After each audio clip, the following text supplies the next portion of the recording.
Hello guys. For today's vlog, short video muna tayo ngayon. Ay, ang aking ginagawa dito is chocolate cake.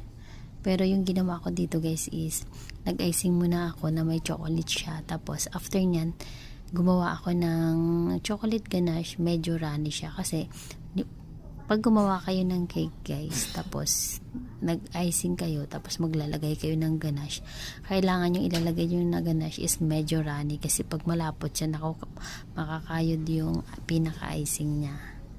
Yan na yung ginawa ko guys, nag-reset lang ako at saka nag-pipe ng flowers. At ito yung printed toppers natin guys, ang ginamit ko dyan. At ito na ang ating cake for today. Thank you for watching, and thank you din po pa sa palagi nag-order sa akin ito, si Madam Elena, Ate Elaine. Thank you always.